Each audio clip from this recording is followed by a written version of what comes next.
দর্শক জনবাণী লাইভ আপনাদের সবাইকে স্বাগত জানাচ্ছি। গাজায় ইসরায়েলি বাহিনীর বর্বর হামলার প্রতিবাদে আজকে বায়তুল মোকাররম জুম্মার নামাজ শেষে কিন্তু মুসল্লিরা বিক্ষোভ মিছিল করছেন। এই বিক্ষোভ মিছিলের মাধ্যমে তারা গাজায় যে ইসরায়েলি বাহিনীর বর্বর হামলা সেটি বন্ধে এবং বাংলাদেশ থেকে ইসরায়েলি পণ্য বন্ধে তারা কিন্তু বিভিন্ন প্রকার স্লোগান দিয়ে যাচ্ছেন। দর্শক সেটি আমরা এই মুহূর্তে জনবাণী লাইভে সরাসরি দেখানোর চেষ্টা করছি। দর্শক আপনারা দেখছেন যে বায়তুল মোকাররম থেকে বিক্ষোভ মিছিলটি শুরু হয়ে এই মুহূর্তে কিন্তু জাতীয় প্রেস ক্লাবের সামনে কিন্তু অবস্থান করছে। আপনারা দেখতে পাচ্ছেন এখানে কিন্তু হাজার হাজার মুসল্লিরা কিন্তু জাতীয় প্রেস ক্লাবের সামনে তারা অবস্থান নিয়েছেন এবং তারা গাজা ইসরায়েলি বাহিনী বর্বর হামলা বন্ধে তারা কিন্তু বিভিন্ন প্রকার স্লোগান দিয়ে যাচ্ছেন। দর্শক সেটি আপনাদের এই মুহূর্তে জনবাণী লাইভে সরাসরি দেখানোর চেষ্টা করছি।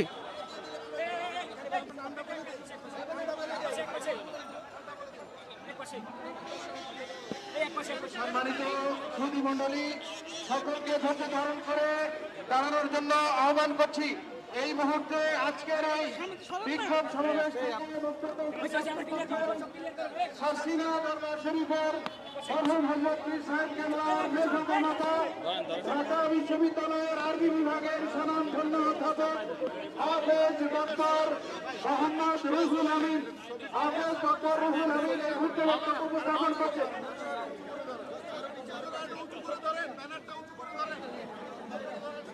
আসসালামু আলাইকুম ওয়া রাহমাতুল্লাহি ওয়া বারাকাতুহু। আজ জুমার বাদ সারসিনা শরীফের হযরত ইসহাক কেবলার নির্দেশ মোতাবেক বাংলাদেশ জমিয়ত হিজবুল্লাহর ঢাকা মিডেট শাখার উদ্যোগে আজকে গাজায় ফিলিস্তিনে মুসলমানদের নির্বিচার হত্যার প্রতিবাদে আমরা একত্রিত হয়েছি।